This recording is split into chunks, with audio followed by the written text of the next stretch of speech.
Assalamualaikum warahmatullahi wabarakatuh. Hello everyone. Today we will learn about the new method, the Leibniz'S Rule. The Leibniz'S Rule, in here we have the theorem. Let's see this theorem. If we have the f as the function with the interval a be a continuous function such that f(x) this is equal to the integrals of a until x. In here we have as the before, maybe we know that it is only a, b, c or something like that. But in here we have the function in the upper limit, and then we have the ft dt. So in here if we have the equation or like this, we can use the Leibniz'S rule. So for the proof we can get the fx, we can change or we can make this is here with the derivative, and we have the derivative in here. If we derivative this fx, so we can get the f prime x. This is equal to d over dx. D over dx, it means that it is derivative the integrals of a until x ft dt. So this is equal to only ft. By using the property in the first meeting about the indefinite integrals, if we have the d over dx and we have the integrals of a until x from the function ft dt, this is equal to ft. This will be back with ft. Let f be the primitive function of f and ux and vx be the two differentiable functions respect to x and their set area in the interval a b.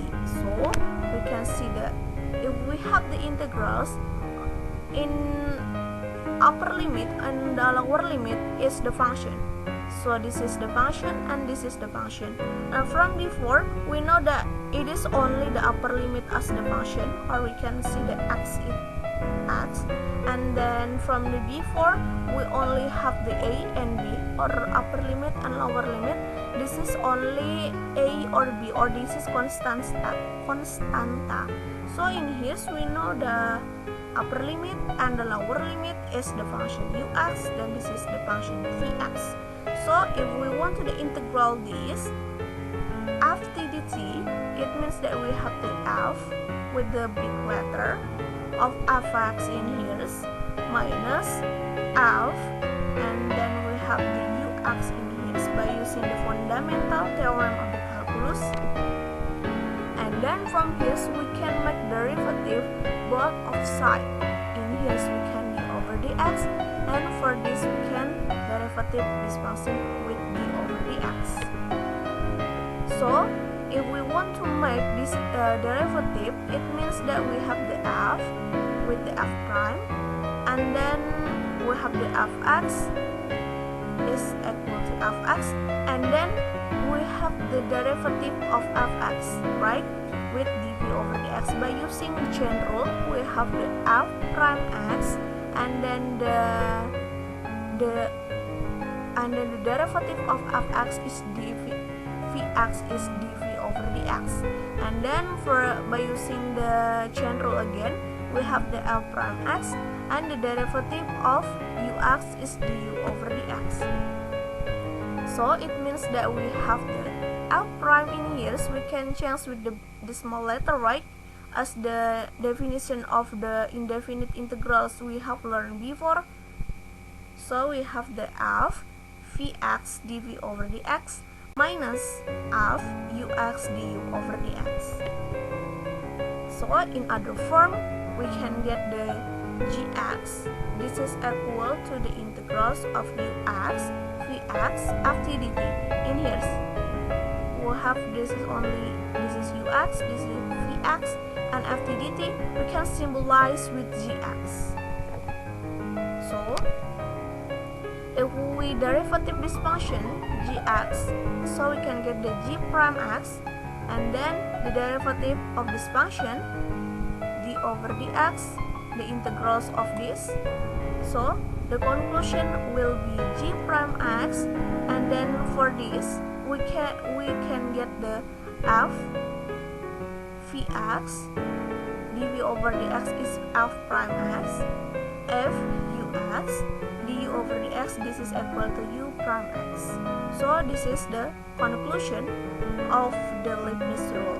For the first is, if we have the ux, this is equal to a, and fx, this is equal to x, then the integrals of ft dt, and we have in here, so we have the d over dx, so it means that we have the f, t is fx, and then times by 1 minus fa times 0, right?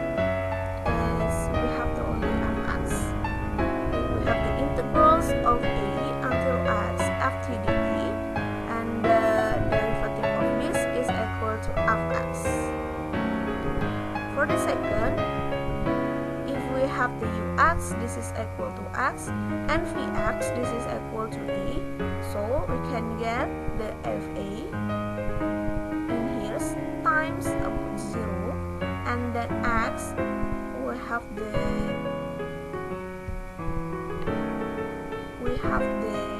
fx in here, I mean fx, because we have the lower limit in here is x, fx times by 1, so it means that we have the negative fx.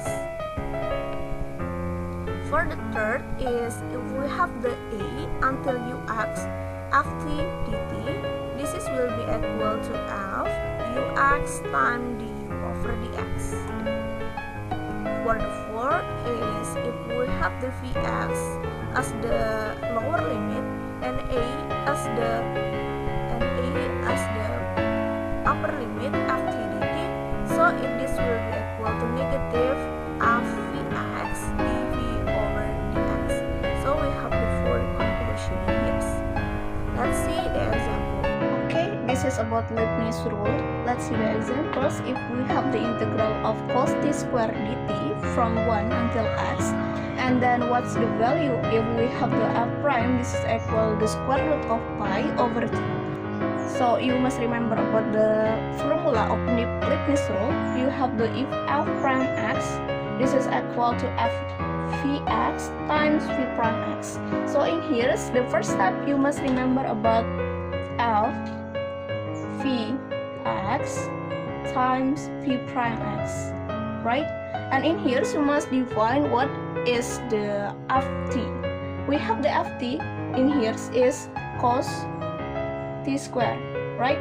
So if we have the fx, this is equal to cos x squared, right? So in here we can take this f vx, so it means that we have the vx, this is equal to x, right? So we can get the cos x squared, and then we have f prime x in here, so we have the x in here, so we can get the x prime, because we have to know that fx, this is equal to x. So we can get the cos x squared times x prime is equal to 1. So we can only get the cos x squared. In here, so we must define if we not have the f, this is equal to the square root of pi over 2. So we can substitute it in here. So we can get the cos, we have the integrals of pi over 2 square. So we can get the cos pi over 4. Or we have the, in here, we can make the cos of pi over 4, this is equal to the square root of 2 over 2. This is the result. So you must remember about this formula. Okay, for the next examples, if we have this function and we must know the f prime of 2, in here you must remember about the corollary 2 of the Leibniz's rule. If we have the fx, and then the integrals in here is ux, and this is vx, this is equal to ft dt, this will be f ux times f prime x minus f ux times u prime x. So you must remember about this formula to solve the problem in here. Okay, let's go. We can see that if we have the f prime x, this is equal to f, and then we have the we have the v in here, we have the x squared, and then times the x squared prime, and then minus f, this is ux, this is equal to x, times x prime. Because of ft, this is equal to t squared minus 4t plus 1, so we can change in here. T squared minus 4t plus 1 we can change with x squared, so we can get the x squared, and then we have square in here, minus 4x squared plus 1. Because of we have the ft, this is equal to t squared minus 4t plus 1, so in here we can substitute x squared to this function, so we can get x squared minus 4x squared plus 1, because this is squared and squared, and then times by x squared is the prime is 2x, right?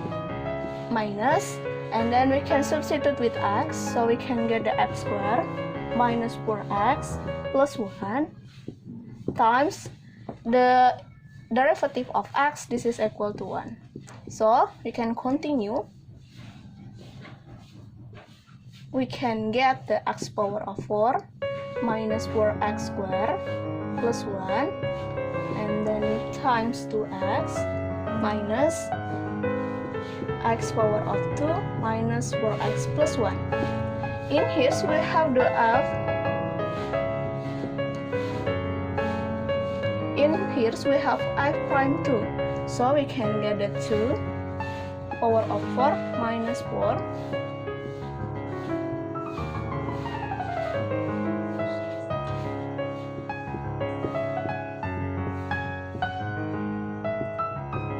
So if we want to make it clear, so the result is